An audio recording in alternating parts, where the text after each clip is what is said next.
This is KCR, the sound of state. Good evening, everybody, and welcome to Mainstage Mavericks on KCR College Radio, the sound of state. Sitting down with me today are two people I've known for years, and I'm honestly privileged to call them my friends, Jacob Surovsky and Josh Guicherit. And they've got a brand new show at the San Diego International Fringe Festival, Apron Goldswift's Alien Cabaret, through their award-winning theater company, Ellipsoid Players. Welcome, gentlemen. Thank you for having us. Yes, thanks. It's crazy, because I haven't seen the show yet. Yeah, what about that, Phillip? I know, so I recently got a job through the wonderful Merlin Entertainment to control Legoland. Well, you're going to you're at Legoland too? Yeah, I'm at Legoland too. Jacob, you're at Legoland. Yeah, we're all there. Oh my gosh. I just left there.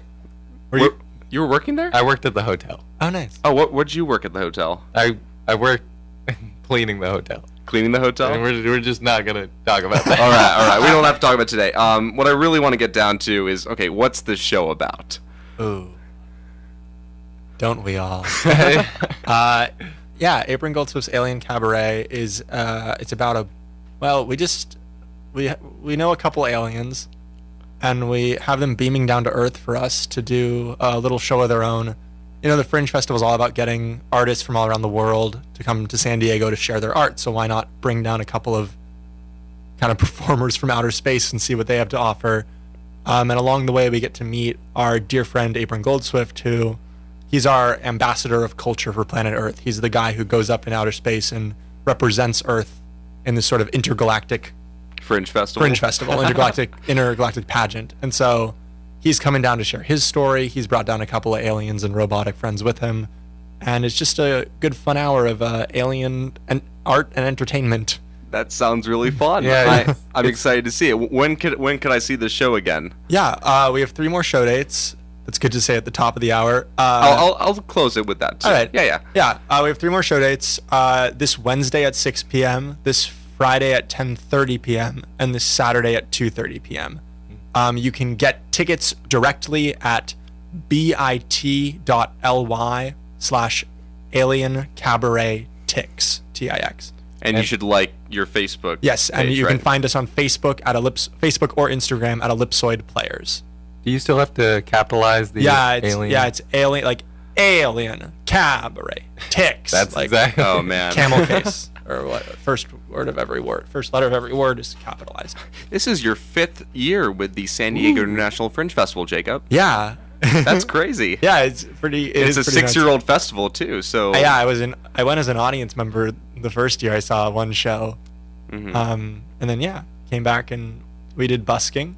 We did do busking. You can check into our 2-hour memory lane episode of Mainstage Mavericks for a recap on what all that entails. Not posted yet, but I'll sift through the system and try and find it. I can remember the day. Yeah. Jacob and Josh, you guys have known each other for how long? Oh gosh, this has to be you're like 6 years. Yeah, 6, maybe 7. Almost 7. Almost 7. Almost 7 years. Yeah. Almost 7 years. You met at Canyon Crest Academy? Yeah, my freshman year. So that was almost 7 years ago. Wow, that's crazy. I was a freshman at Canyon Crest Academy. I already knew you for about 3 years. Yeah. And I remember I was walking into Acting 1 class for the first day, and I didn't realize that, it was combined as well with advanced acting. And so I walk in there, and I see this very tall man. His name is Joshua Guicherit. Yep, how do you want to be referred to? Oh, you can call me either one. Josh. Josh is easier, probably. We're gonna do Josh. Yeah. But I remember you guys all doing this stuff, and I remember I was like, oh, they're so cool, like these seniors, they're doing all these things, and they're so talented, and it was really cool. And I remember seeing you in there was 2 shows I saw you in that year. Biloxi Blues. Okay, yeah. All right. And Jacob was in that. Yeah. Jacob was in that too. And 12th night. Yeah. Right. And I remember you forgot you did 2 shows that year. I did forget that. Yeah. How could you? But then, so long. Jacob was a sophomore at the time. I was a freshman, and then you graduated, and you went off to where? I went off to UC Santa Barbara. And you're a graduate now. And I'm a graduate. I finished last year early, so I'm back in San Diego. In 3 years. 3 years at a beautiful university that I loved, studying theater, coming back, doing theater here. So. That's awesome. That's really, I'm proud of you. Congratulations thank you, for that. Seriously. And when did it come about that, Jacob, you wanted Josh to co-direct the show with you?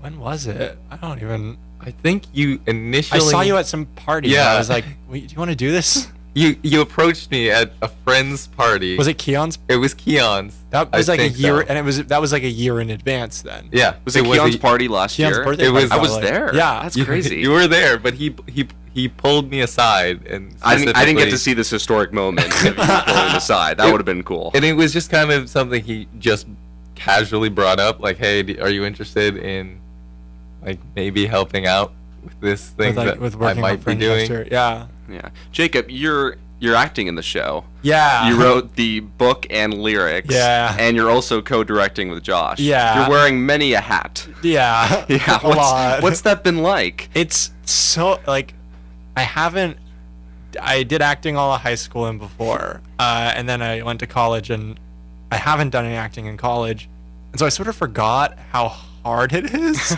I was like, it's not, like, it'll be fine. Like, I'll write a silly little role for myself, and then just, like, just go do it, and it won't be that hard. And instead, it's, like, really, like, challenging. It's not, like, the method or whatever. It's just, like, remembering all the little minutia of, like, when you, because this show is so, like, chaotic and, and frenetic that, like, as soon as you go off stage, it's not like, okay, now you get a break and then you come back on. It's like, go off stage, grab a prop, stand in the wings, stick the prop out, go back, grab another prop, change a costume piece, reset it. It's like nonstop for an hour, and it's just like, oh yeah, you have to just keep going. And I had forgotten how tough that is. And then I directed a show this past year, which was really fun to do, but it's so nice to be able to see what you're directing. So to be like directing something else, to be like, I don't know what this looks like. I am just going. I just saw a photo today for the first time of a puppet that I built that we use in the show, and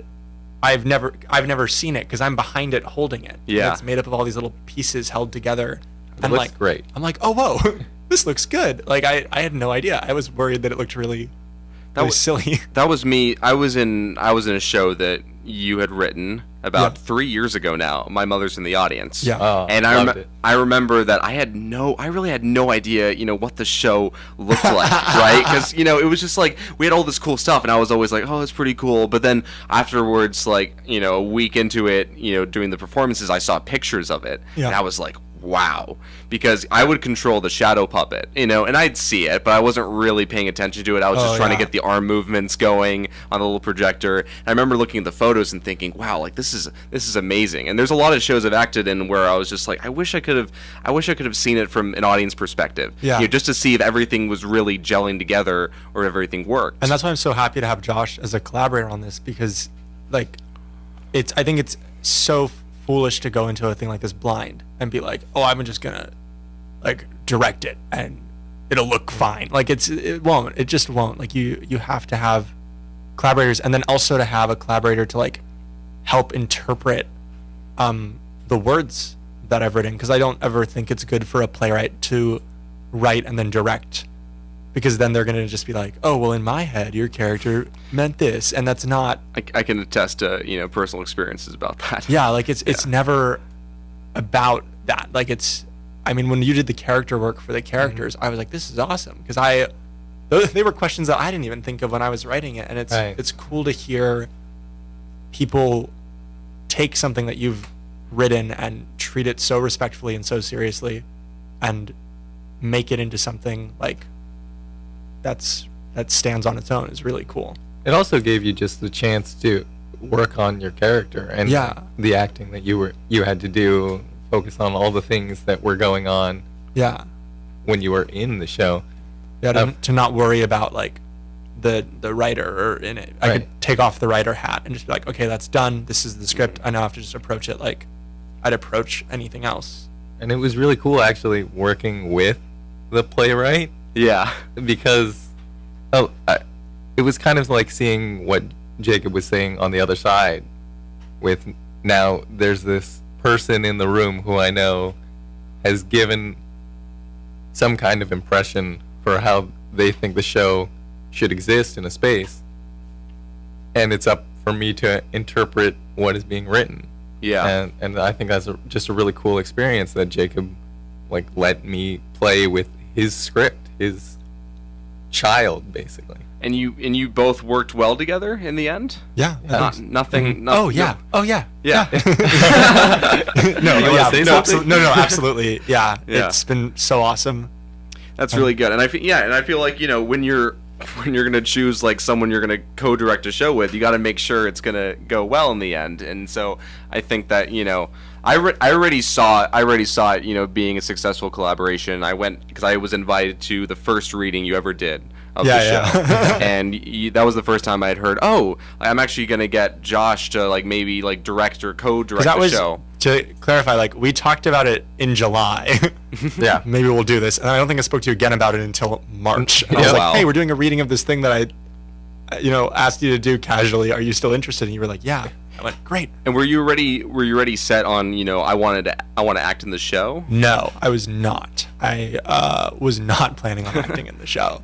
We just, you know, because when we were in high school and had nothing to do over the summer but summer camp, it was very easy to like sort of just know that you would have friends available to do this. Yeah. But now that we're in college and people are getting jobs or not home for the summer, or it's so hard to get people. It's so hard. You have to corral them to get into things, and especially too at this point, you know, it's like, oh, can you please, you know, be in my short film or do this thing, and then, you know, they don't respond, and then you're like, oh, like there's gonna be some money, like maybe involved, and then that gets people a little more motivated. But before, it was just like, you know, when everyone was younger, it was so easy. Like there's some people where, you know, I used to ask them all the time, like, if they could do this or that, and now it's like, oh my god, they got a job now, or they're getting like actually professional work, and so you know, I can't really, you know, it's kind of a step down for them to technically do this. I had a performer I had a friend who was going to do this show this year, and they were like 2 weeks before rehearsal started, they were like, you know, I'm out of town during the show, and I'm like, what? I didn't know that.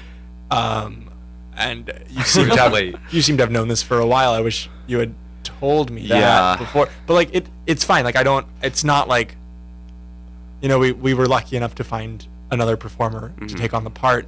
In my situation earlier on, I was like, okay, I don't think that I'm going to be able to find anyone else for this role, so I think I'll do it because I miss performing on a stage, and it seemed like a cool opportunity to get to do that. And it's interesting because then making that choice of saying that I was going to be in it helped really reshape the character. Yeah. Because you read this character at the reading.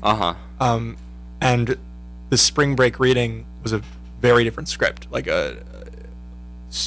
almost, I'd say at least 70% different. Yeah, and in about a month, I changed 70% of the script.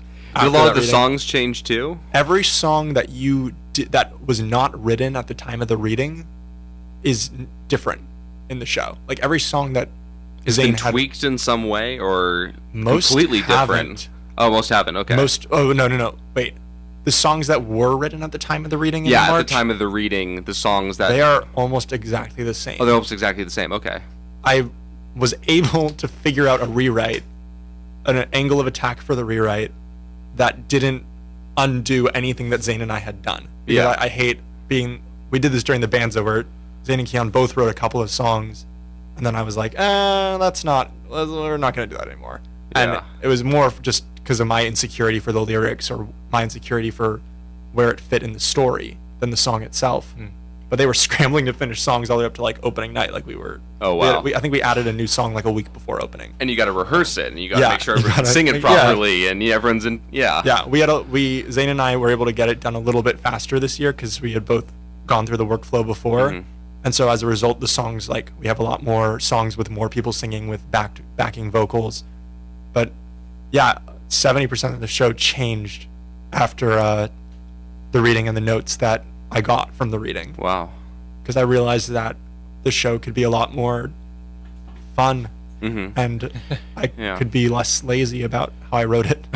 Just from thinking about what I saw during the first reading, and then I haven't seen the show yet, but I've seen pictures, and it's I already am like, oh, I I can't think about what point in the script this is because it's completely changed. Yeah, half the story from that reading is gone. The biggest shift, I mean, the original draft. So in the show now, the show is performed by this group of aliens, and I'm a robot, and we have some humans, but it's this blend of like. Greg didn't used to be a robot. Yeah, Greg used to just be like a dude, like didn't even change the name, and just kept him as Greg. I was the original Greg. Yeah, briefly. Again, originated the role of Greg. But it was just, now it's a bunch of like alien characters from outer space. The original draft was a bunch of Apron Goldswift's friends from high school, which is a lot more reflective of like how we create work content for Fringe, is we just recruit our friends from high school.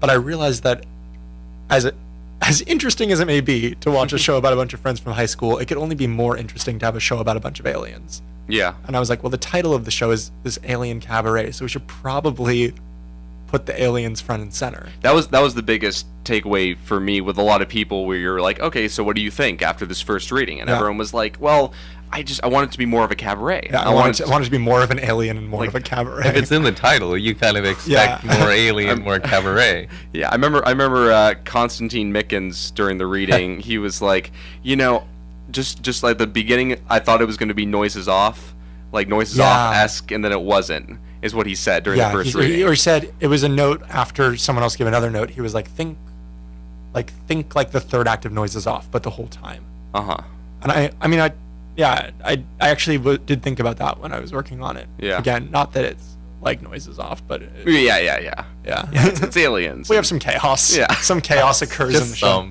Just a little bit. Yeah.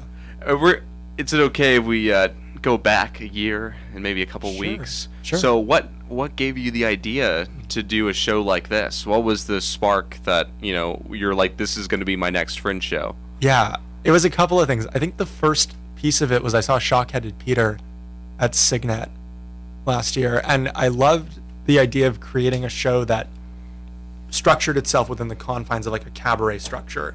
And I mean, Shock-Headed Peter wasn't what did you see it? I didn't see Shock-Headed Peter, but one of my professors, Adrian Alita, he was in it. Yeah, he was so great in it. It was just one of the coolest shows I've ever seen. It's basically, so to give a quick recap of what the show is, it's based off this old book of like German fairy tales, all of which were like, little Timmy sucked his thumbs too much, and then this guy came by with scissors and chopped them off, and Timmy bled to death. Kind of like the Brothers Grimm tales. But it's original. Like Brothers Grimm meets Charlie and the Chocolate Factory meets everyone dies and everything's sad. So all these stories, like little Harriet played with fire until she lit her dress on fire and burned to death. Like all of them end with a kid. Sounds like Haunted Mansion. What's written on like the wall? Yeah, it's like and it's hosted by this like sort of haunting, mysterious figure who like monologues incoherent gibberish, and then this like siren character pops out of the floor and sings in this shrieking falsetto about these kids, and then this ensemble of like toy box children comes out and like uses puppetry and dance and circus and shadows and choreography and movement to like recreate these stories. Mm-hmm.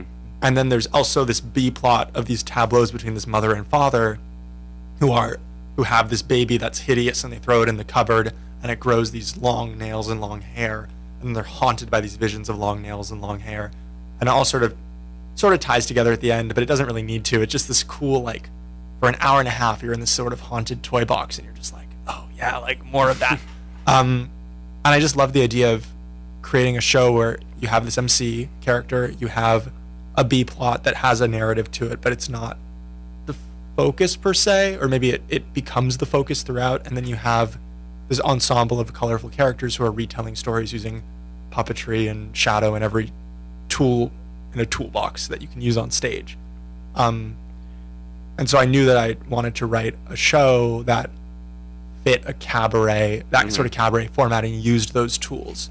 And this was right after we did the Banza, which went super well and was a musical. And so I was like, okay, now we can write another musical. You figured out, I can actually write a musical. Yeah, and I'm going to write another one. It could go well. Yeah. And so, I was like, well, let's do it again. And then, like, personally, I love that every year Fringe has artists who come back and try new stuff.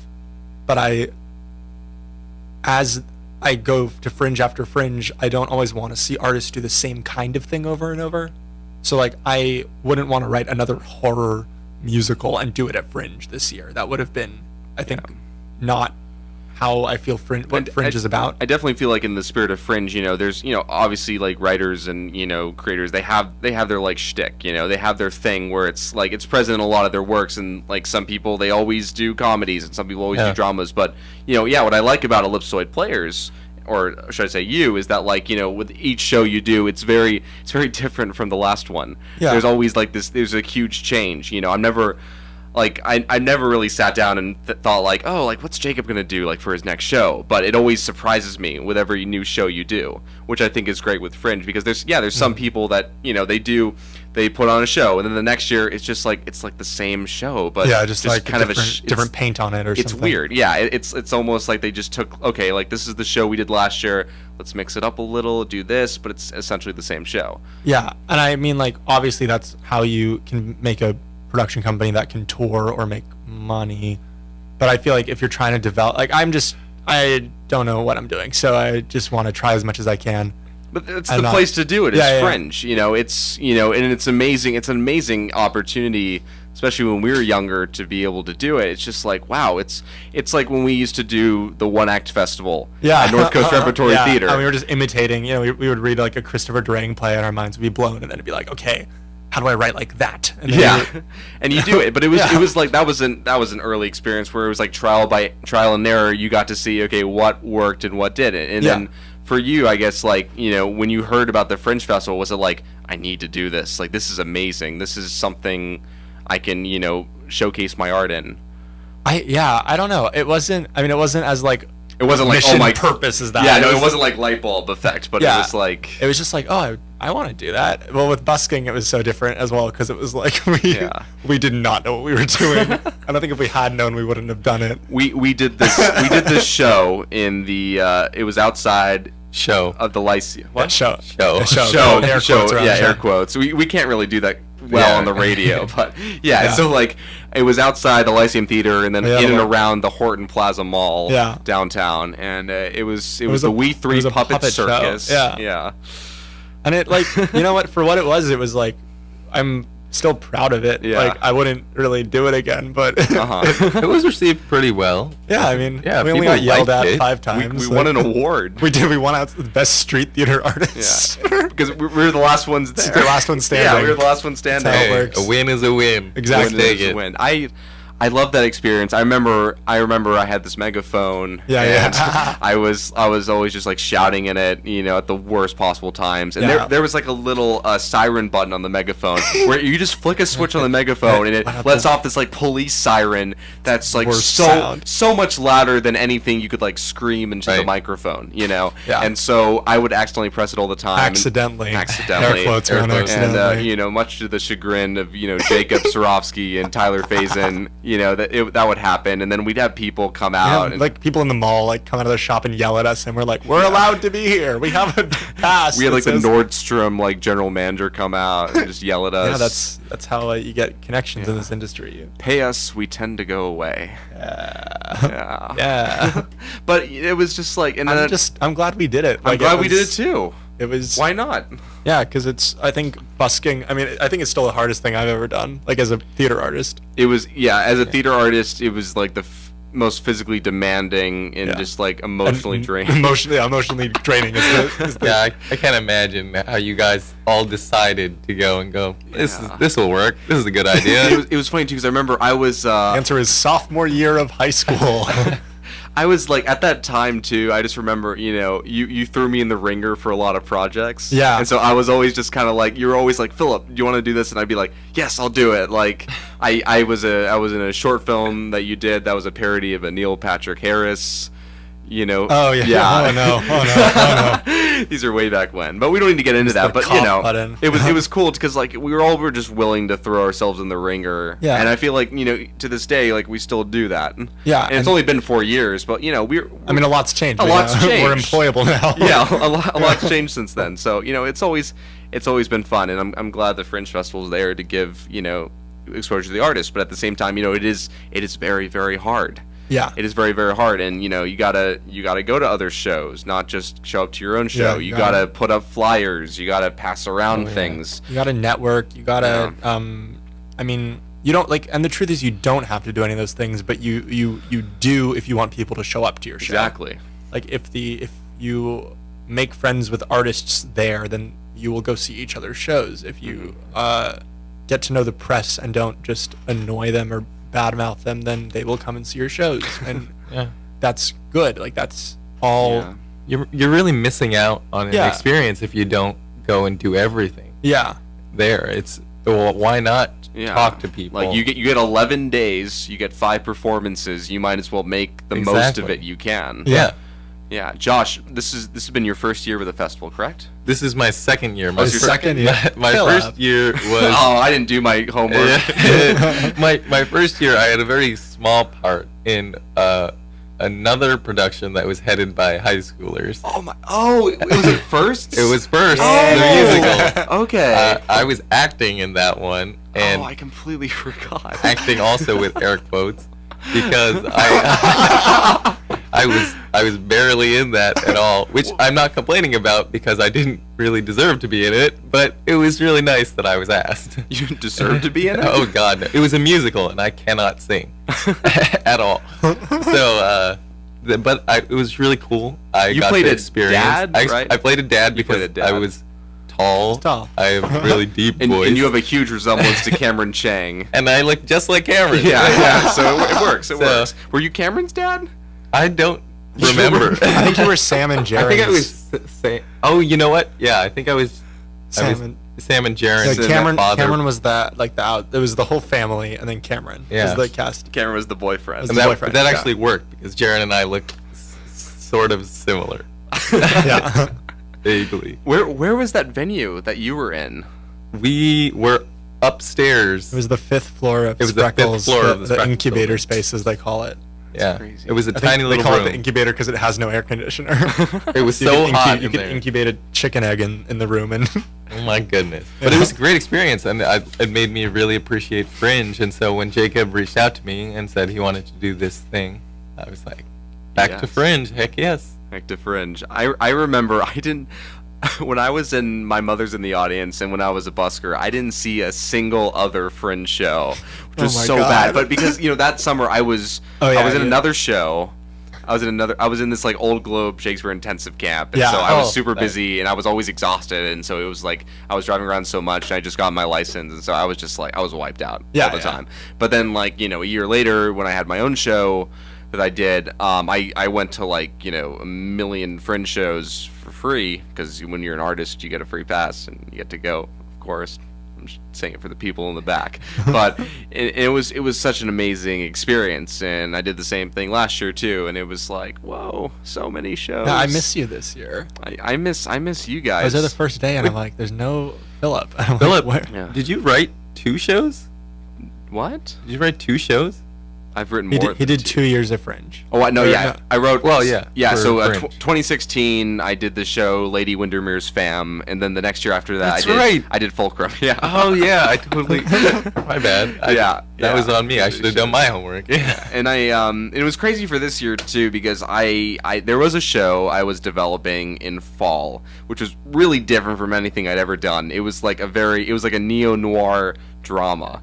Ooh. And that was like it was a crazy show, and I wrote a bunch of it, but I just realized, I didn't have the right people for it that were lined up, and I didn't have the right people for it, and so then I completely switched gears, and I wrote this like really silly, just coming of age comedy that was more kind of like what I typically do, right? Talking about people doing the same thing, and so I was writing that, and then I was playing to star in it, It feels weird saying star in it, but I was playing to play the lead character, because I hadn't acted in a show in a long time since fall, and I was itching to do another one. And then I was trying to get someone to be my director, and at first they were super on board with doing it, and then at the last moment they flaked, and then eventually it was just like, I don't know, I wasn't in the proper headspace to do Fringe this year. Right. I needed a little break. which is good. That's good. Yeah, that's what I admire about you, Jacob, because like you throw yourself in the ringer all the time. Like I see you sometimes, and I'm like, Jacob, how do you do it? Like because there's so much you do. You just got off of directing another show. Yeah. She Kills Monsters at USC. Yeah, back in April. That was January through April. Yeah, and then you just threw yourself right into Alien Cabaret, which you'd already been working on, but... Yeah. You're a busy boy. Yeah. Yeah. Jacob likes to keep himself doing stuff. He's doing stuff. Yeah. Yeah. It's... I feel like that's always just been you. Yeah, I just, like, I love having Fringe as, like, this cyclical thing that, like... Yeah. I feel like, I mean, it's this thing that I've been basically continuously doing for the last, I'd say like between we three and My Mother's in the Audience, there was a bit of a break where it wasn't like, okay, I'm going to do Fringe next year. Mm-hmm. I didn't finish we three and be like, okay, next year I'm doing Fringe for sure. It was like, that was a whole different process. But since My Mother's in the Audience, it's been sort of like, every year I've finished Fringe and been like, what's next? What's the next thing I'm going to work on? And then I spend the next year working on that thing. Mm-hmm.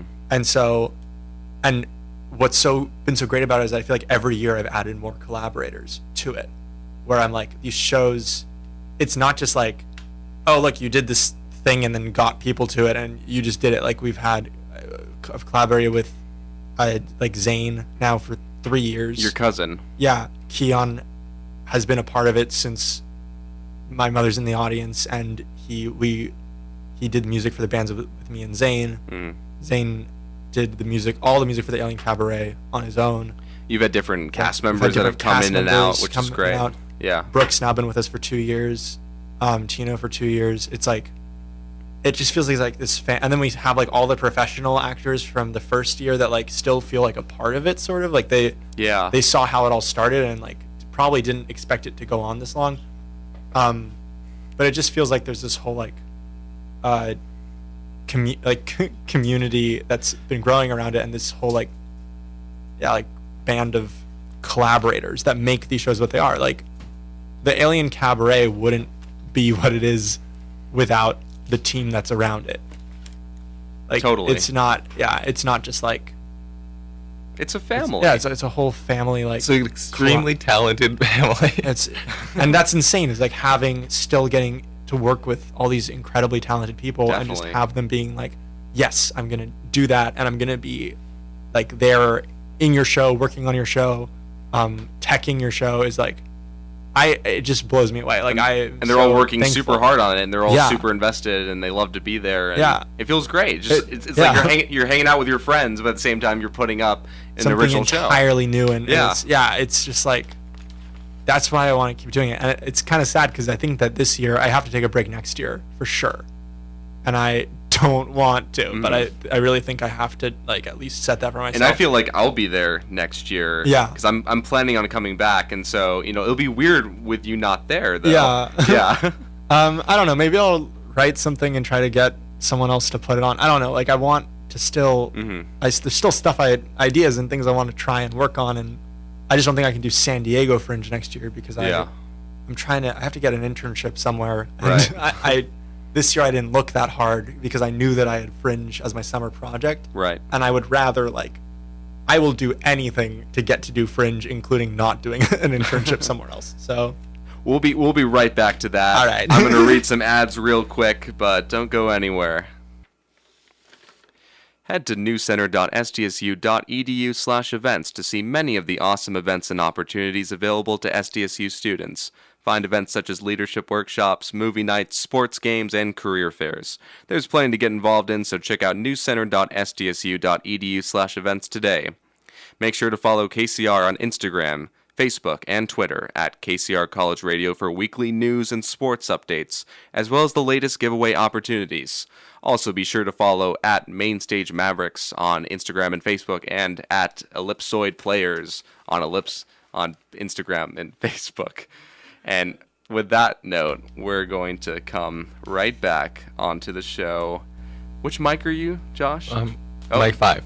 You're mic 5? Yeah. Awesome. The little labels that says mic 1. That's not correct. Oh, wait. No, I hear him.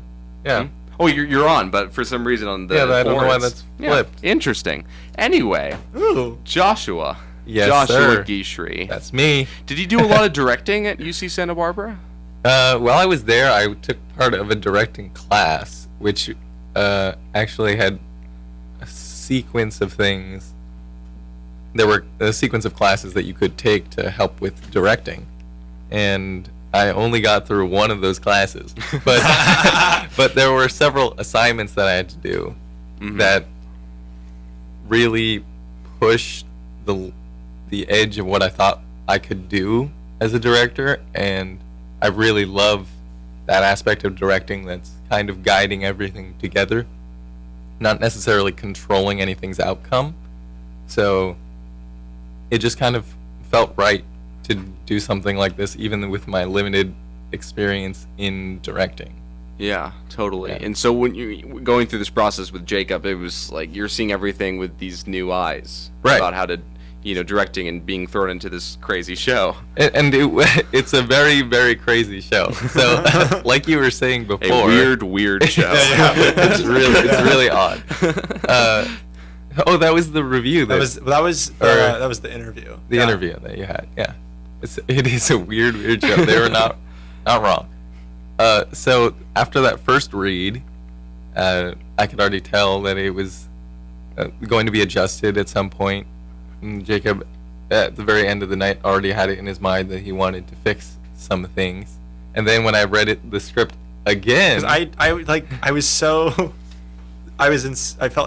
tied to Zane, or not like tied, but like I was so focused on communicating with Zane that I forgot to communicate with anyone else. Right. And so you're like, oh, I have a co-director. I was like, all right, Josh hasn't. Like, I think the next time he saw, like, I didn't send him anything. So the next time I saw him and we spoke was at the first rehearsal for Fringe, and then he heard it at we read it that day, and then he was like, all right, this is the show. This is the show now. So I was exposed to the show the moment that all of the actors were exposed to the show, and so I really felt like, not only because Fringe is such a time constraint, but we really had to hit the ground running. Definitely. And so I had to pick apart that script and see where I wanted to go with anything, see where the music was taking us, and it was just really cool because the Alien Cabaret is really like nothing that I've ever seen, or I can't imagine a lot of people have seen something like that. And I know that's like a cheesy thing that everyone can say about a show, but there is nothing like the Alien Cabaret. Once you see this, everything else will seem normal. Everything else will seem normal.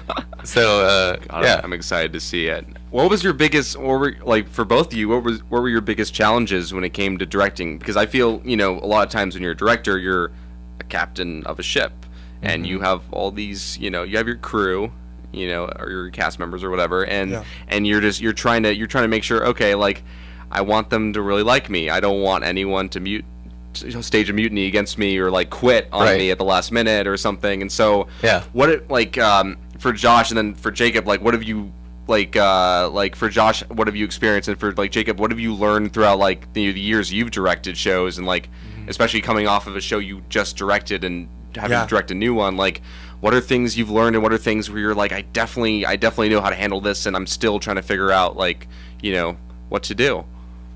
Who should take that first? Josh. I'll take that. I'll take that. So for me, I think one major thing that I thought about was at UCSB, their theater department. One thing that they're focus on for any part of theater is they emphasize theater as collaboration. And so coming into this, not knowing a whole lot, but knowing that there's a great musical director and creator, the lyricist, and all of the script already written by someone who's going to help me direct, and just trying to put those pieces together in a way that is true to the story and what we want to say.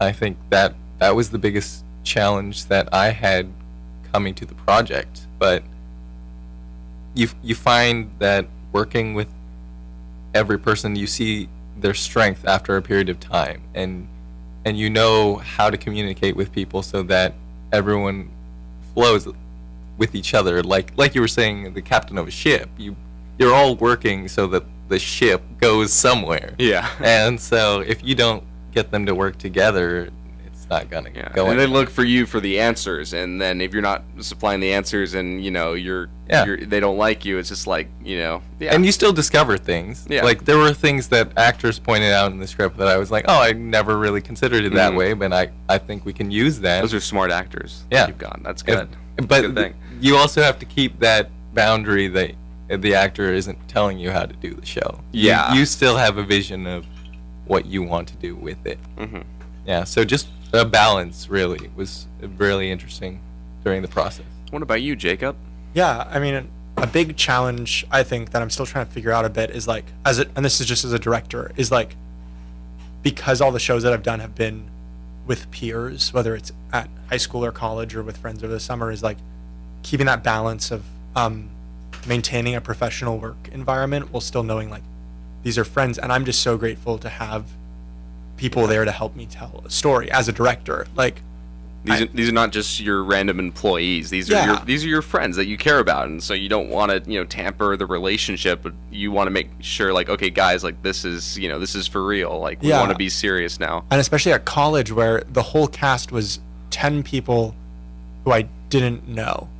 I had never met. Only 2 of them I knew from your improv team, right? From my improv team. The other 8 people in the cast, and then the 5, 6, 7, 8 people on the production team, I had never met before. Wow. Like we were all just, and I was so blown away by like people who showed up to audition for it. I was like, you don't know me.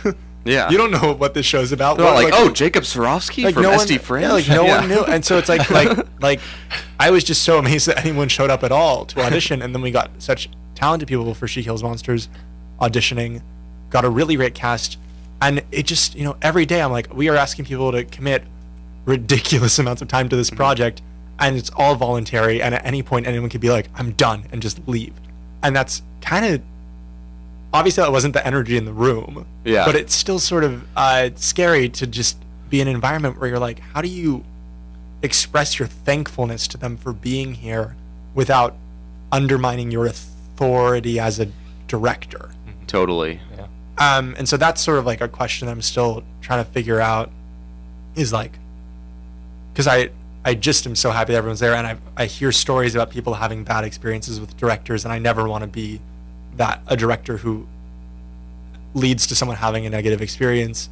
And so like, but I also need to maintain a leader, like that leadership position and work on that. So that's like my big question as a director. And then like as a director playwright working on this show, especially, it was maybe this is either it's a writing style or something I need to work on. I don't know yet, but like I didn't spend as much time, I think, in the heads of each of the characters approaching the show like an actor as I could have for this show. And so as we started going into rehearsals and the actors started making discoveries about their characters, some of them would say things where I was like, oh, I could have probably done more for you I could have given you more to play with, more of a definitive character, more of a definitive position in the show. And that was like an interesting thing where I'm like, yeah, I could, like, just realizing, okay, this is something I guess I need to work on as a writer, is just spending more time on making sure that, like, for example, Brooke saw that her character only speaks to Tino as Apron, the main character, like twice in the whole show. And I was like, that's crazy. Why would I write it like that? Like, why don't they have more of a relationship? And part of it is this hour-long time constraint where every piece of dialogue. Is your show under an hour, or it's a sweet 59 minutes? 50. Oh, really? It's like it's pretty much right. I remember the first reading. You were like, oh, it's probably going to be 45 minutes or so. No, it's much longer. Well, now. once you add all the dancing and music and totally. scene transitions, and the audience reacting to it. But yeah, I just was like, oh, I can do more, and so I'm hoping that I have the opportunity to maybe keep working on this and play with these characters more, because there could be more, and it'll only help.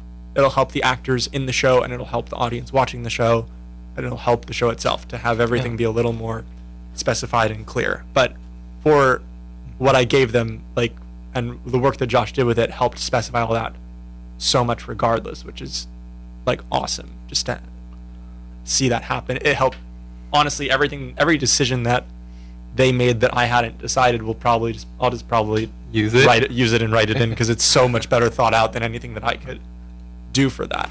It's real interesting to see how you just giving people a set of words where they go in their head with characters. Yeah. I wrote this 10-minute play for this little festival a couple months ago. It was this 24-hour playwriting festival where, you know, we got a prompt. It was part of my playwriting class. We got a prompt, and then we got 2 actors randomly assigned to us, and we had to write a play by the end of the night and then send it off to our directors. So we had other people directing it, and then we had these, you know, volunteers that came and acted in our projects. And so for me, like, that was one of the first times ever really where I had I had written something and someone else was directing it, but, like, you know, really directing it, like, they were serious about it. And so I remember watching that and thinking, wow, this is so cool. Yeah. And it was such an amazing process, you know, just to sit back, because, like, for me, I had written and directed pretty much all of my shows, and, like, this was a small little show, but it was cool to get that feedback and that attention to detail, because there's so many things where you step back and you're like, oh, I never really would have thought of that. Right. And so, you know, and I think Jacob, like, Josh has found some of those for you. Yeah, which is really cool. It's been so helpful. I'm already, like, and now I'm starting to think about, like, what's another? Do I have another idea for a thing to write? Like, I have this other idea that I'm working on, and I'm just trying as much as I can in the foundation of it to be so much more conscious about the things that I think, as a playwright, I used to be ignorant about. Like, just making, like, there's one scene in this show that I'm really proud of the writing of, and I think it's because I spent a lot of time being hyper conscious of, like, what is the conflict of the scene, what do the characters want, and making that really clear and specific. And so it's just like, okay, let's do that, but instead of it being for 3 minutes, now let's try to make that last 15 minutes. Make it last. Can I make that specificity and focus extend to a whole show? Because, like, baby steps, like, it's not. Have you wanted to, you know, have you thought of just, you know, trying to write, like, a full-length play? I really want to, but it's. You just don't. It's just not, like, you don't have the means to do it at the moment. Yeah, I feel like the promise of getting something produced is what'll, like, drive me to write the next thing. But this idea I don't know if it's going to be a one act or could it be a full length. I'm not sure. My college does a one act festival with student written work in the fall, and so I'm maybe trying to write this to fit that constraint of, like, can I write a half an hour? Right. Where it's hyper focused and like works, and all the scenes might be short and choppy, but they'll be, like, the clearest argument, and then it's done, and then go on to the next thing and see if the story might burn out in half an hour if I do that. I took this playwriting class last semester, and you know, we were tasked with writing a 10-minute play, a 30-minute play, and, you know, all these different scenes and prompts. And really, yeah, I remember you said this once. You and Jason were interviewed by KUSI, or My Mother's in the Audience, and they asked you at the end, you know, 16-year-old Jacob, or however old you were, and they were like, do you have any advice for, like, people that want to be writers or write? And you were like, what did I say? You were like, just write, like, just keep doing it, which is which is good advice. Which is good advice. Which is really good advice, because, you know, taking this class, like, I was always really sporadic about writing. Right? Like, I get an idea, I'd write a lot, and then I'd revise Sit on it for 2 weeks and do nothing. And then, like, do nothing. But then this playwriting class, it forced me to, like, okay, I had a deadline, like, every week or every 2 weeks I had to turn something in and revise it and always keep working at it. And it was just like, wow, like, with a little bit of practice, like, there's a lot of things, like, the stuff I'd written in January was so, it paled to the stuff I'd written by the end of May, you know, with just, like, the prompts I got, because, you know, the class taught me to think in a different mindset than a lot of things I'd written before. Yeah, it's like not falling on those old habits, or, like, like, just, I mean, just the sheer act of doing something over and over and over. If you can get good enough at something that at your worst, this is something I think Zane and I were talking the other night, and this was, like, I think this was Zane who told me this, and I really like it. If you can get good enough at something that at your worst you're mediocre, like, you're fine, you're in a good place, because then at least whatever you write will be, like, nothing's going to be completely terrible. Yeah, it'll be readable and passable, and then if you put effort into it, you have that foundation of, like, okay, I understand how this kind of works now, let me add in some fun stuff and see what happens to it. I watched a video of do you ever see Rapbot? Yeah, I did. I think I was in that festival. Yeah, you're in that festival. You had a show, and I found a video that my dad filmed of, like, so this was a play I'd written when I was like 11 or 10 years old. Rapbot. It was about this robot. These two kids. There's this kid, and he's not doing well in science, and so his teacher's like, if you want to pass science class, you got to get an A+ in the science fair. Something I don't know. Like, that's not how school works. But so he pairs up with this really nerdy girl who was played by Jacob's sister, Kayla Surovsky. And so they pair up, and so she basically does all the work for him, and she builds this robot. The problem is that she accidentally syncs the robot with her older brother's rap playlist, like his hip-hop songs. And so basically the robot can only talk by rapping. So therefore Rapbot. Oh my God. And I watched this video, and just the whole time I was just thinking, oh my God, this is terrible. It was like 10 minutes long. Yeah. It was like they would say like 4 lines to each other, and then there would be like a blackout scene transition. I remember the opening scene. It was just like the teacher was like, Ned, you're failing science, and like you got to do the science fair. And she walks away, and he's like, and then he says like he actually breaks the fourth wall to the audience. Oh, look at that. He's like, great. Advanced stuff. Yeah, he's like, great. Now what I'm gonna do? There's no way. Wait a second, and blackout. Blackout. And then that teenager scared. Yeah, and it was really funny too because whoever was, I think it was Aaron from North Coast Rep that was like helping doing the sound. And so he added all these like very like classic '80s rap songs as the transition, and there was like 7 of them because there's so many blackouts and like a 10-minute. Each one has a whole song that plays. Yeah, honestly, in this 10-minute show. And I was watching it, and I was just thinking like I watched it like a month ago, and I was thinking, gosh, like this is terrible. Like this is like I could have written such a better show. Like I didn't revise this script. I wrote like one draft and it was awful. But looking back on it, it's like you gotta write bad things sometimes. You just gotta write it. You gotta write bad things. You gotta write it. You gotta write it, and you gotta get better, and you just gotta progress from there. My favorite part of it is that we were 10 and 11 years old, and already used to the idea of us writing something and it being put on a stage for an audience to watch. And not a lot of kids get that. No one does that anymore. They don't do it anymore. They don't do it there anymore, do they? Yeah, no, they stopped in 2014. Yeah, there's still the playwrights, and even in the last year it was like you had to pay to get your show in, so it was like it was like $150. Yeah, I was like, I'll do the Fringe, thank you very much. But yeah, like there's the Playwrights Project, but that's a competition, so out of the 500 submissions they get, maybe 8 get picked to be put on. Oh, so hold on. Remind me. This is something that used to exist that no longer exists. This was the North Coast Repertory Theater School.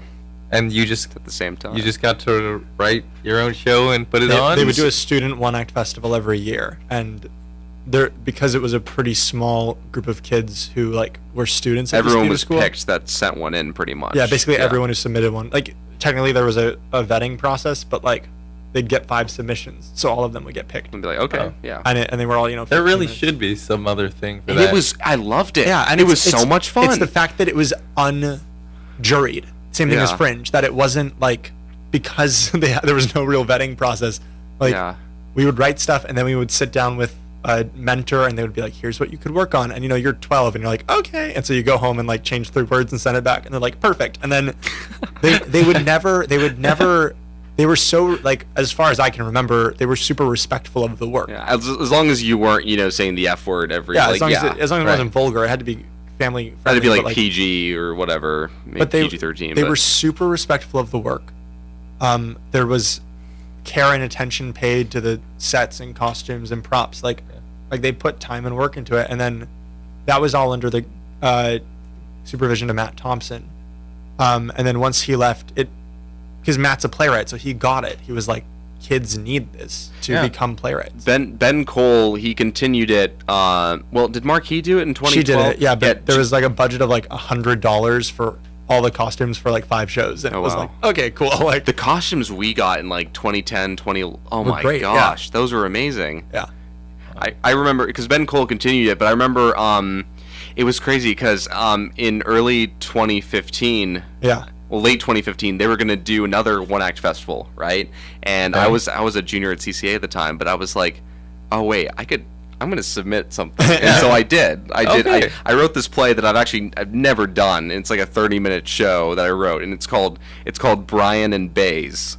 Brian and Bays? Yeah, Bays, like you're my bae. Like, all right. Yep. And so I'm glad it wasn't produced, but like I submitted it, and I remember Siobhan was like, Phillip, like nobody auditioned or sent. Like, nobody auditioned or, like, sent anything in. Yeah, I think it was, like, me and Jeff Geisinger sent things in. But it was, like, they had, like, 2 people audition.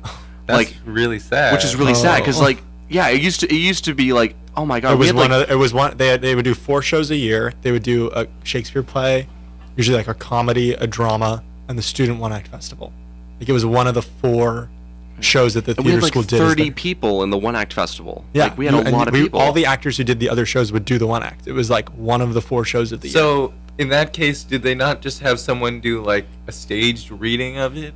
So that you could kind of get a feel of what it would sound like? I mean, I guess I could have asked, like, looking back on it, I could have asked Siobhan, and she probably would have been like, okay, we can get, like, a group of people together. But I just remember, like, at the time, like, I was at CCA. Like, I didn't really want to, you know. But...